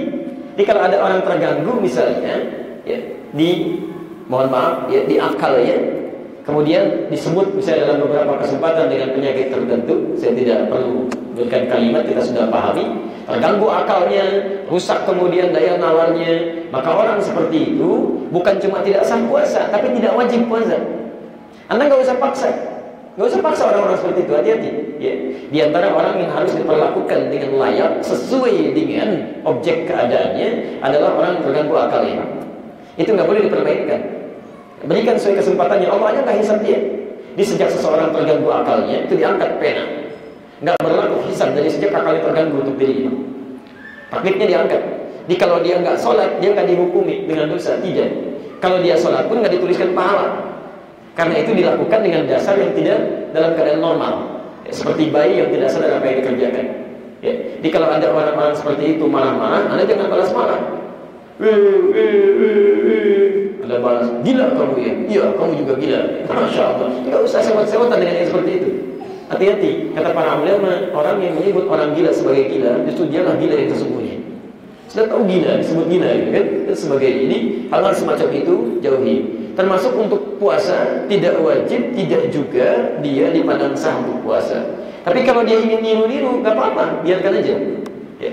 Dan nggak usah diolok-olok. Ya, tidak sah, gitu kan? Nggak usah, ya, nggak ada kerjaan. Kemudian mughma alaihi, orang yang pingsan, ya, koma misalnya. Koma, jangan disesali. Aduh, ya Allah, gimana ini? Ya, kawan saya koma, dia nggak puasa, nggak berlaku hukum bagi dia. Orang koma itu nggak berlaku hukum. Awas, hati-hati. Tidak berlaku hukum, tidak sah, tidak wajib bagi dia, karena terhalang kesadarannya. Rufi'al qalam. Ya. Wala yasihhu minhuma fa'an Ali radhiyallahu anhu an Nabi sallallahu alaihi wasallam qala. Dari mana taunya itu? Dalilnya apa? Tadi kan kita sepakat setiap ada statement mesti ada dalil. Ibadah mesti ada landasan. Maka dijawab di sini karena hadis riwayat dari sahabat Ali bin Abi Thalib ini ada di kitab Musnad Ahmad, Sunan Abu Dawud dan At-Tirmidzi. Ya. Apa dalilnya? Qala Rasulullah sallallahu alaihi wasallam pernah menyampaikan rufi'al qalam an thalatha. Pena itu akan diangkat dari 3 golongan. Maksud diangkat itu perbuatannya enggak dituliskan. Enggak ada hukum bagi orang-orang ini. Hisabnya hanya akan berlaku bagi orang ini saat pena dituliskan. Saat diangkat tidak berlaku. Siapa ya? Pertama, 'anil majnuni hatta yufiqa. Dari orang yang terganggu akalnya sampai dia sadar. Di sepanjang dia terganggu akalnya tidak berlaku hukum bagi dia. Kalau dia sudah sadar lagi, sehat lagi, mengerti dengan kondisi dirinya dan sekitarnya, maka di sini Bapak Ibu sekalian mulai hukum dituliskan lagi. Dia belajar berlaku kembali dan seterusnya. Ya. Artinya kalau ada kata yufiqah, hatta yufiqah, bukan jangan dibiarkan. Maaf, jangan dibiarkan dia terus begitu. Ada orang terganggu akalnya, disebut gila misalnya. Nggak apa-apa, nggak berlaku hisab, sekalian sampai meninggal gila. Jangan. Karena kalimat hadisnya hatta yufiqah, sampai dia sadar. Di orang sekitar bukan harus membiarkan dia, membantu dia untuk sadar. Arahkan. Makanya ada dinas sosial, ada macam-macam, bantu. Apa Anda juga mau kerabat Anda hadir dalam suasana seperti itu? Apa Anda ridho kalau diri Anda mengalami penyakit serupa? Kalau Anda tidak ridho menimpa Anda, maka kenapa Anda senang menimpa orang lain? Bantu dia, arahkan. Kadang-kadang orang-orang ini lebih baik dibandingkan orang-orang merasa waras. Saya pulang dari satu masjid, subuh kajian tahun yang lalu, kajian subuh di Masjid As-Salam. Saya keluar, setelah pulang di lampu merah, Masya Allah, ada pemuda baru, serapi, di jalan kita lihat lampu merah, lihat kita senyum begini, Masya Allah, saya bilang luar biasa. Tapi masalahnya kita nggak lewat, senyum juga dia. Lihat lampu senyum, lihat mobil senyum, Masya Allah. Saya bilang luar biasa ada ini. Yang disebut gila bisa senyum, yang mengaku waras susah. Kadang-kadang lebih baik dalam kehidupan orang-orang itu dipandang sebagai hikmah dalam hidup. Bantu dia, arahkan. Ya. Wa 'anil najmi hatta yastayqiza, dari orang tidur sampai bangun. Jadi kalau seseorang sedang tidur, hukum belum berlaku bagi dia kecuali sampai bangun. Awas hati-hati, ada tidur misalnya kan, bukan tidur biasa. Dari jam 8 sampai jam 8 pagi lagi, subuh kelewat tidur. Ya, hati-hati. Itu saat subuh dalam keadaan tidur, saking tidurnya dia, hukumnya belum berlaku bagi dia. Kapan dia berlaku hukumnya? Hatta yastayqiza, sampai dia bangun. Jadi begitu dia bangun, dia sadar, sholat dia seketika. Di waktu sholatnya terletak pada waktu sadarnya dia saat bangun itu. Jadi kalau Anda misalnya ketiduran luar biasa karena Allah yang sangat luar biasa, kemudian Anda bangun, maka saat bangun itulah waktu Anda untuk menunaikan sholat subuhnya. Roh Anda di situ. Tapi ada kalimat di sini hatta yastayqiza, sampai dia bangun. Istah itu usaha untuk bangun. Jadi kalau Anda melihat temannya kemudian tertidur lelap, masuk waktu sholat, bangunkan dia. Bantu dia bangun. Jangan dibiarkan. Aduh beruntung ya, waktu kamu sampai bangunnya. Masya Allah, Anda sholat dia tidur. Anda bangunkan, anak Anda bangunkan. Ya, seorang ibu mengadu kepada seorang syekh. Nyata kisahnya, syekh, anak saya susah bangun katanya kalau diajak sholat itu. Anda sudah bangunkan, sudah susah bangunnya. Masya Allah, kalau terjadi kebakaran, bagaimana? Saya akan seret dia keluar katanya, supaya dia bangun. Masya Allah, kalau terjadi kebakaran, kata saya ini, ketahuilah wahai ibu, api neraka itu lebih dahsyat dibandingkan dengan kebakaran dunia. Maka ketika Anda sadar amanah hidup Anda, anak Anda berada dalam keadaan lalai, seret dia. Maksud saya itu, beri dia pelajaran-pelajaran supaya dia mengerti bahwa sholat itu begitu penting dalam kehidupan. Itu indah, ya kan? Jadi ini poinnya. Saya di Libya pernah ada Pak kasus begitu tuh. Orang nggak bangun 2 hari 2 malam. Nyata ini. Nggak bangun 2 hari 2 malam. Dan diguling-guling, dan dibeginikan, nggak bangun. Bangun sendiri aja ini. Masya Allah, katanya kok cepat ya, cepat nih. Pak dia kira cuma beberapa waktu ya tidurnya. Ya mirip Ashabul Kahfi itu kan. 309 tahun kan. Ini 2 hari 2 malam nggak bangun. Ini nyata betul. Tadi guling gitu orang diam aja. 2 hari dia bangun. Masya Allah. Dan begini tuh dikasih tahu kamu udah 2 hari itu. Maka sholat dia seketika terus dari 2 hari yang kemarin. Betul. Ya. Ada nyata lagi ini langsung saya alami sendiri waktu ngisi kajian di Kedutaan di KBRI. Sore-sore menjelang buka ada kajian di situ. Ustaz, apakah sah puasa orang yang meninggalkan sholat? Kenapa Anda bertanya begitu? Saya tadi subuh belum sholat Ustaz karena kesiangan katanya bangunnya. Terus sampai sekarang belum. Iya, Anda naik ke atas sholat sekarang. Lalu dia kemudian ke atas naik, kemudian sholat, tunaikan sholat, dia balik lagi. Nah, jadi kadang-kadang ada kesempatan yang Allah berikan, mungkin dari pertanyaan, dari kegelisahan, untuk mengembalikan kita mendapatkan ibadah yang belum kita tunaikan. Paham ya? Ya. Dosa hukumnya dan salah hukumnya. Ada yang mengatakan puasanya benar, tapi bermaksiat kepada Allah. Ada yang mengatakan puasanya batal karena meninggalkan amalan-amalan yang terkait dengan puasanya. Bukankah puasa tidak boleh melanggar ketentuan? Segala yang membatalkan, tidak boleh berbuat maksiat, harus mengerjakan tuntutan. Nah, Anda melanggar ketentuan itu. Berdusta saja bisa membatalkan puasa. Kalau dosa yang sangat banyak, apalagi meninggalkan sholat. Ya. Yang ketiga, wa'anis sabiyyi hatta yahtalima. Dari anak-anak, bayi sampai kemudian dia balik, sampai balik. Tadi saya katakan di awal, jangan paksa anak-anak itu untuk puasa, karena Allah belum mewajibkan dia. Dan ingat ya, setiap anak-anak yang melakukan kesalahan belum balik, jangan dihukumi berlebihan. Jangan hukum berlebihan. Karena Allah pun, Nabi pun mesti memberikan toleransi bagi mereka. Hati-hati. Jadi kalau anak-anak misalnya usia 4 tahun, 5 tahun, itu masa-masanya main kok biasa. Zaman Nabi masih diajak ke masjid, diajak ke masjid oleh Nabi Hasan, Husain, kan? Diajak, anak-anak lain juga begitu, ya. Cuma oleh Nabi itu diperkenalkan dulu masjid, adabnya dikasih tahu macam-macam, ya. Jadi begitu kemudian waktu sholat tiba, tidak mengganggu yang lain, tapi main juga. Al Hasan Al Husain naik ke pundak Nabi, itu pernah dalam sholat berjamaah naik begini, naik, dibiarkan oleh Nabi cukup lama, turun, bangkit lagi, itu biasa, tapi tidak mengganggu kepada yang lainnya, karena diajarkan ada masjid. Boleh kita praktekkan. Saya mencoba itu dan alhamdulillah ternyata bagus, memang betul. Di luar waktu sholat kita ajak anak laki-laki, perkenalkan ke masjid. Saya biasanya biarkan dulu, ayo masuk ke masjid, masuk dia. Begitu yang melangkah kiri kita biarkan dulu. Lalu setelah selesai kita kembalikan ke belakang. Yuk, masjid beda dengan rumah kita. Rumah Allah kaki kanan, masuk kanan. Sampaikan ini saf, ini mimbar, ini mihrab, gak boleh lewatin orang sholat. Begitu sudah paham, maka dia akan terbatas dengan pengetahuan untuk tempat mainnya. Nah, kadang sementara orang tua di sini ada dua kekeliruan. Satu, merasa terganggu dengan anak yang masuk ke masjid. Kedua, merasa terganggu ini jadi benar karena sebagian orang tua tidak pernah mengajarkan adab duluan. Di anak itu nggak tahu, taunya kan anak mencontoh, main dia. Apalagi ada orang tua mengatakan, ngapain ramai di rumah, main sana ke masjid, main ke masjid.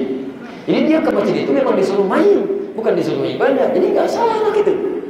Nah, ini dalam beberapa hal, hati-hati Pak ya. Saya sering perhatikan suka nggak adil gitu kan, anak-anak. Kalau dia berbuat salah, jangan dimarahin, arahkan pada kebaikan, karena dia belum tahu. Ini kadang-kadang ada kakak nangisin adiknya, karena kakaknya belum tahu rumusnya, belum tahu keadaannya. Dia kira cuma canda biasa. Apa yang terjadi? Dipukullah kakaknya ini. Adiknya berhenti, kakaknya nangis. Cari adab yang benar gitu kan. Arahkan kepada yang baik. Bagaimana cara menjadikan adiknya diam, si kakaknya tidak merasa kemudian dia mendapatkan hal-hal yang tidak perlu dia dapatkan karena ketidaktahuannya. Termasuk ibadah. Ya, termasuk ibadah. Tayyib. Dua. Hanya dua ya. Al-khulwu min al-haid wal nifas. Ini khusus untuk perempuan. Khusus untuk perempuan. Fala yajibu siyamu ala haidin wala nufasa wala yasahhu minhuma. Jadi yang kedua, mohon maaf, tidak sah dan tidak wajib puasa perempuan-perempuan yang tiba masa haid dan nifasnya. Jadi kalau tiba masa haid, maka gugur kewajiban puasanya. Kalaupun punya kemampuan menunaikannya, maka dipandang tidak sah puasanya. Termasuk yang nifas di sini, ya.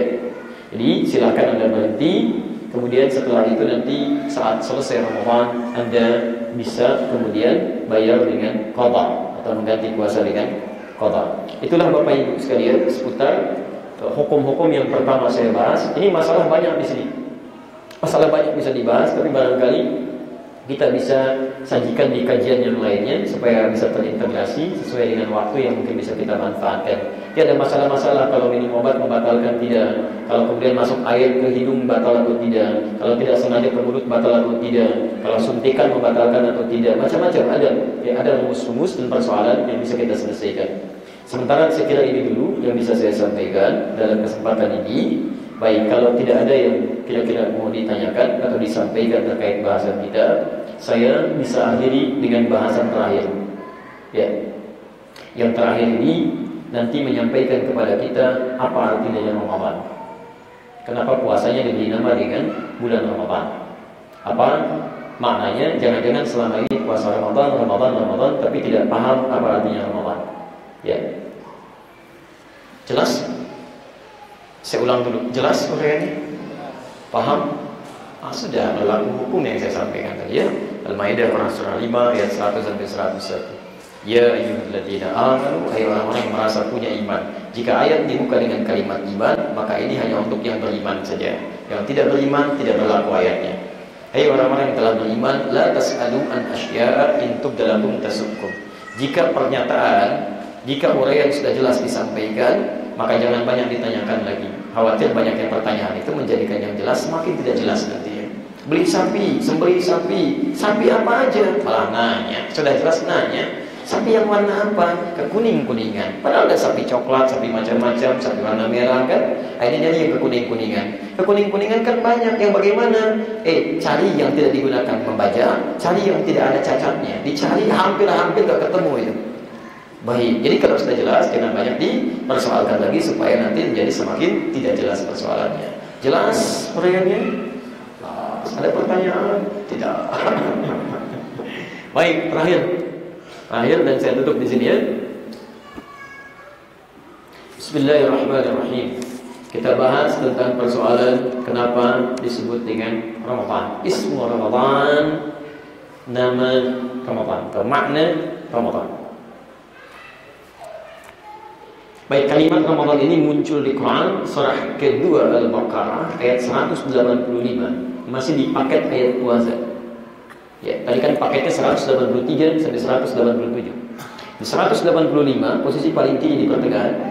Syahrul Ramadan alladzi unzila fihi al-Quran. Syahrul Ramadan. Orang bertanya, kapan ya Rasulullah puasa itu ditunaikan? Tolong ayat Syahrul Ramadan, tunaikan di bulan Ramadan.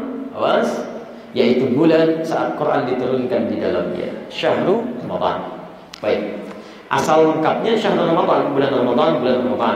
Cuma nanti karena kalimat ini populer diucapkan, maka disingkat dengan kalimat Ramadan. Paham ya? Di Arab ada singkatan-singkatan. Kadang menghilangkan bagian katanya, kadang menggabungkan seluruh katanya jadi kata tersendiri. Dan itu jadi singkatan. Tadi Syahrul Ramadan, dua kata. Syahrnya bulan dihilangkan, Ramadannya disebutkan. Masjidil Haram, masjidnya dihilangkan, Al-Haramnya muncul. Jadi kalau Anda umrah di hotel-hotel gak ada tulisan Masjidil Haram, tulisannya haram. Mau kemana? Ke Haram. Mau kemana? Haram. Ya, jadi itu kalimatnya disebut mudhaf ilaih. Hilangkan sebagian, muncul yang lainnya. Gak percaya silakan. Anda di Masjidil Haram, di hotel akan ada tulisan haram ke sini. Ya, awas jangan tanya kemana. Haram. Tidak, saya pengen yang halal. Yang dimaksud sini Masjid Al-Haram, bukan hukum. Ya, jelas. Yang kedua ada kalimat yang disambungkan membentuk kalimat tersendiri. Termasuk ayat-ayat. Misal, Bismillahirrahmanirrahim. Sambungkan basmalah. Alhamdulillahirabbil alamin hamdalah. La haula wala quwwata illa billah hauqalah. Ya, la ilaha illallah tahlil. Allahu akbar takbir. Kalau disebutkan bagian singkatannya yang dimaksud keseluruhannya. Bukan singkatan yang ingin dibacakan. Ya. Bapak dan Ibu, kita telah menunaikan ta'lim kurang lebih sudah 2 jam sampai saat ini. Mari kita akhiri ta'lim kita dengan sama-sama membacakan hamdalah. Tidak, alhamdulillahirabbil alamin. Jadi kalau disebutkan Ramadan, itu yang dimaksudkan Syahrul Ramadan. Sekarang apa itu Ramadan? Tasmiyatu hadzal syahri bi Ramadan. Penamaan waktu ini, bulan ini, nama puasa ini dengan Ramadan. Pertama, li'annahu kana yusadiqu zaman Ramadan, karena saat perintah ini diturunkan, diminta ditunaikan, itu ternyata waktunya bertepatan dengan zaman Ramadan, wa hiya allati yashtaddu fihi al-harar fi jaziratil Arab. Ramadan ini dari kata Ramadan. Ramadan pertama dari kata Ramadan ini asalnya, yaitu masa saat panas matahari begitu baik membakar di Jazirah Arab. Begitu pertama kali dimintakan untuk menunaikan puasa itu, masa waktunya itu sedang panas-panas, musim panas. Tapi Masya Allah semangat Pak, luar biasa. Saya waktu di Arab itu, saya pernah mengalami di Mesir, pernah di Mesir, di Saudi, pernah saya pernah tinggal di Mekah, ya, tetap di Mekah, ya, di Tunis pernah kita. Itu kalau musim panas, itu mereka menyebutnya dengan puasa subuh jam 4, maghrib setengah 8. Ibadah. Kadang-kadang tarawih panjang sampai setengah 1, kan? Istirahat sahur jam 2, langsung subuh. Tapi kalau musim dingin, mereka sebut puasa nikmat. Subuh jam 7, maghrib jam setengah 6. Baik. Ini saya perhatikan. Perintah pertama puasa di musim panas. Perhatikan masa sholat, luar biasa. Kalau kita ilustrasikan, panasnya luar biasa. Tapi tidak menyebutkan mereka puasa. Malah bahagia, senang, nyaman, bahkan jihad lagi. Perang Badar kan Ramadan. Ramadan perang Badar 17 Ramadan terjadi pertempuran besar. 300 tahun lebih, 3 lawan dengan 1000, gitu kan? Itu kan luar biasa. Ramadan terjadi. Anda bisa bayangkan gak? Sahabat Nabi dekat dengan Nabi, ada sebagian mereka ahli surga, dekat dengan Allah, turun perintah puasa, musim panas, senang. Ya Allah, kalau bisa setiap waktu Ramadan. Yang paling aneh, ada orang bukan sahabat Nabi, tetangga Nabi bukan, kerabat Nabi bukan, tabi'in juga bukan, surga belum jelas bagi dirinya, turun perintah puasa, musimnya enak, gak ada panas-panasnya. Kapan puasa? Insya Allah 19 hari lagi. Kok cepat amat ya? Si Ahmad aja nggak cepet-cepet, Masya Allah, si Ahmad bisa dicari. Baik, ini pertama, Ramadan bersamaan dengan musim yang perih, panas. Nah, saya berikan rumus begini. Ini ada di kaidah bahasa Arab, di istiqaq ya. Istiqaq itu pengambilan kata, ada keterkaitan para kata dengan makna yang lain. Dan ini ada kaidahnya, ini biasa dipelajari sejak dulu sudah ada. Zaman jahiliyah sampai kekinian sudah ada. Misal, ada kaidah superlatif sighah mubalaghah. Jika ada kalimat ditambah alif dengan nun di ujungnya, maka makna kalimat ini akan berubah menjadi bentuk sighah mubalaghah, bentuk superlatif. Superlatif. Maknanya berarti sangat, banyak. Ya. Ghafara, ghain fara, ampunan, mengampuni. Ditambah alif dengan nun di ujungnya, berubah jadi gufran maknanya. Maka berubah artinya menjadi yang banyak ampunannya. Paham? Sangat mengampuni, luas ampunannya. Setiap ada alif dengan nun. Fariha, faraha, gembira, senang. Tambah alif nun di ujungnya. Alif plus alif nun, jadi farhan. Farhan yang sangat gembira, yang sangat senang, selalu bahagia dalam kehidupan. Farhan tambah alif dengan nun. Jelas ya? Baik. Pelan-pelan. Ramadan kita tambahkan alif dengan nun. Kalau alif dengan nun ditambahkan karena ini sudah ada kemiripan hamzah dengan alif, salah satu alif dibuang. Kita tuliskan begini, Ramadan. Ini alif tambahkan ke sini, yang ini dibuang. Hamzahnya supaya tidak bertemu di sini, ya.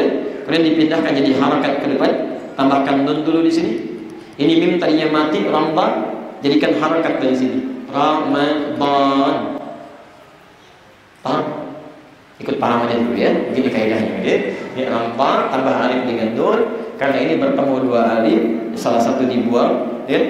Kemudian jadikan seperti ini. Baik. Setelah itu harakat yang di sini mati, jadikan harakat ke sini, ke mim. Ini kan asalnya mati, Ramadan, kan? Mati, jadikan harakat ke sini, jadi fathah. Karena hamzah temannya selalu dengan fathah. Baik. Dan tambah nun di ujungnya begini. Maka yang tadinya mati Ramadan jadi berharakat mimnya di Ramadan. Paham? Maka disinilah muncul kaidah di ilmu bahasa Arab, ziyadatul mabna tadullu ala ziyadatil makna. Bertambahnya satu huruf itu akan mempengaruhi terhadap luasnya makna. Ramadan panas terik, Ramadan yang memang sangat panas, sangat terik, sangat membakar. Pertanyaannya, kenapa kemudian nama Ramadan tetap dipertahankan walaupun saat dijalani puasa itu tidak setiap dijalani musim panas? Karena di Timur Tengah akan berputar terus. Sedangkan kalender Hijriah tidak akan tetap di waktu satu waktu. Inilah hikmahnya kenapa menggunakan kalender Hijriah, bukan Masehi. Karena kalau Masehi yang digunakan, Masya Allah, itu akan begitu aja. Kalau kebagian panas, panas saja nggak akan berubah. Musim panas terus. Tapi ketika menggunakan kalender Hijriah, barangkali sekarang musim panas, besok musim dingin. Karena akan terus bergeser, maju kurang lebih 11 hari. 11 hari, 11 hari. Terus akan berputar. Jadi kita akan mengalami puasa dengan semua musim yang ada untuk di Timur Tengah. Kalau di kita musimnya stabil. Nah, dari sini Bapak Ibu sekalian, sekalipun sudah melewati masanya, mungkin musim dingin, mungkin musim semi, tetap namanya disebut dengan Ramadan untuk memberikan ini yang mau saya sampaikan, makna majazi, makna kiasan yang nampak di balik nama ini terkait dengan faidah, manfaat Ramadan terhadap diri kita. Apa manfaatnya? Lihat bagaimana Syekh ini menyampaikan. Ini bukan pendapat pribadi ya, ini bukan ngarang. Lihat kalimatnya. Waqila summiya Ramadan, dan disampaikan pendapat dinamakan puasa itu dengan Ramadan ya, li'annahu yarmadu dzunub ay yahriquha, karena ada kemiripan dengan yang ini. Kalau yang ini zaman bisa membakar, terik panas seakan-akan seperti membakar, maka puasa itu pun kalau dijalani dengan baik, bertobat di dalamnya, mengerjakan amal saleh, maka Ramadan bisa membakar dosa-dosa yang pernah kita kerjakan. Ini panas terik dalam konteks yang nyata. Ramadan disebut dengan Ramadan dalam konteks puasa karena ibadah-ibadah Ramadan bisa menggugurkan, membakar dosa-dosa yang pernah dikerjakan, kesalahan-kesalahan yang pernah dilakukan. Itulah diantaranya kenapa dinamakan dengan Ramadan. Maka nanti kita akan dapat di hadis-hadis turunan. Saya nggak sempat bawa sekarang, tapi kalau Anda main ke PTM di Al-Ihsan, PTM PJS, insya Allah nanti akan dibagikan ada 3-4 jenis buku dan diktat ya. Dia ada buku kami tentang puasa, saya menulis makna ayat puasa, kita uraikan dengan detail insya Allah, tafsir ayat 183 sampai 187. Anda bisa hubungi staf kami karena itu tidak dijual, itu hanya dibagikan sebagai wakaf dari teman-teman yang sudah menyampaikan. Kemudian ada yang kedua, itu kitab hadis semua yang mengumpulkan Imam Al-Bukhari, di beliau yang mengarang. Itu hadis Nabi semua dari awal sampai akhir, menghimpun tentang aturan puasa dari awal sampai akhir. Kitab Shaum namanya. Ada, itu sebagian sudah kami kopikan dan disebar di sekitar Masjid Bekasi, dan itu jadi bahasan nanti ya. Kemudian yang ketiga, yang ini tapi saya harus minta izin dulu sebagai adab bagi penulisnya, nggak boleh kita memperbanyak tanpa seizinnya ya. Yang keempat, kita membuatkan resum pembahasan apa saja yang sering muncul saat Ramadan, baik dari hukum-hukum, pertanyaan-pertanyaan atau persoalan-persoalan yang mungkin bisa dikaji di situ. Ya, kalau nanti ada kesempatan atau saat di uji Cinere mungkin kita bisa bawakan sebagai bagian yang bisa diperbanyak di situ. Paham sih?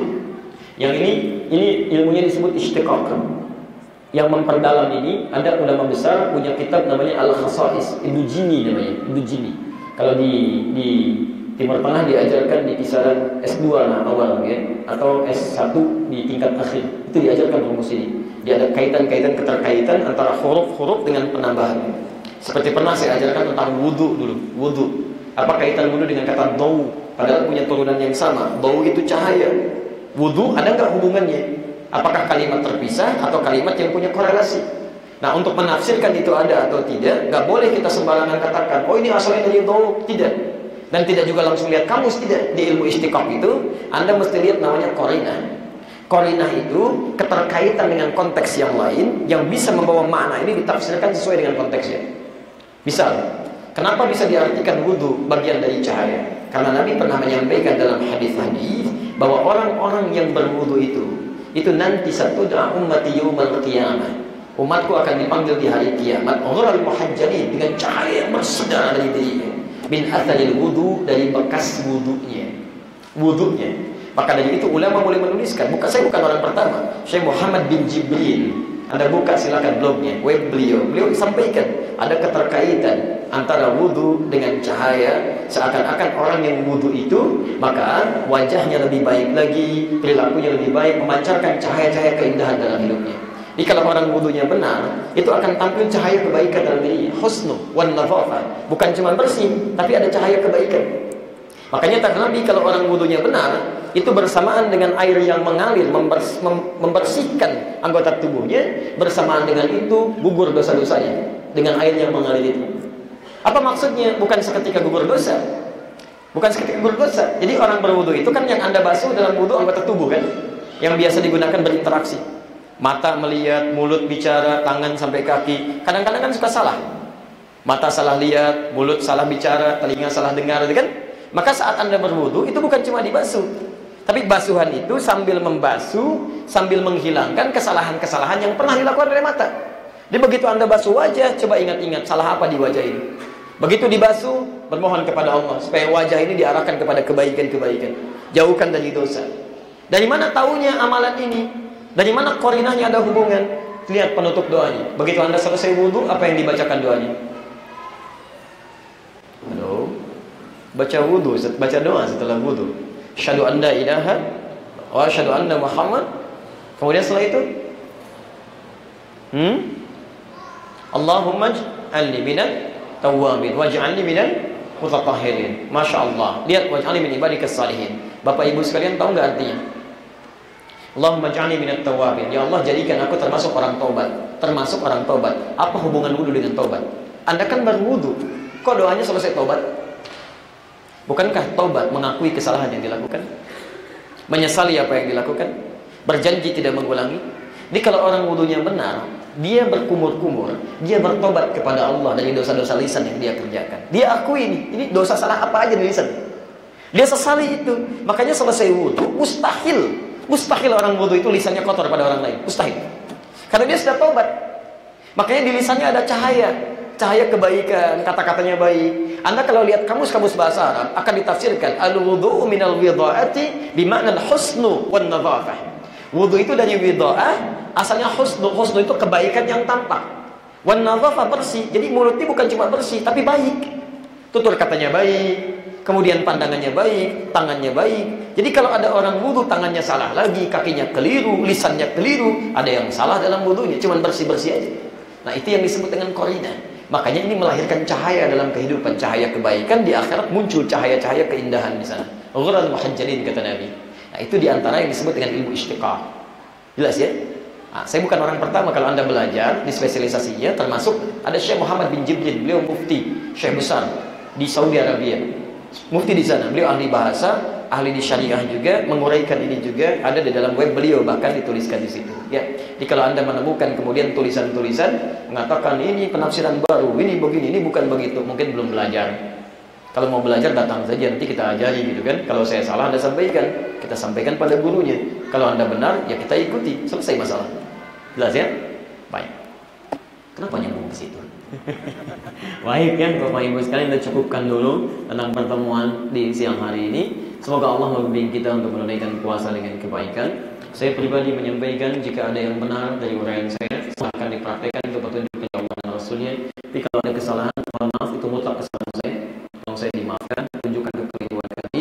Kemudian insya Allah doakan supaya saya selalu dijaga oleh Allah dari keburukan-keburukan. Dan insya Allah mudah-mudahan Allah jaga Bapak Ibu pun dari segala hal yang tidak Allah ridhai, insya Allah. Tinggalkan pendapat saya, bila didapati keliru dan tidak benar, cukup tinggalkan dan ambil pendapat ustaz-ustaz lain yang lebih baik yang bisa kita amalkan dalam kehidupan kita. Terima kasih. Kita akhiri. Subhanakallahumma wa bihamdika asyhadu an la ilaha illa anta astaghfiruka wa atubu ilaik. Wa akhiru da'wana alhamdulillahi rabbil alamin. Al'afwu minkum.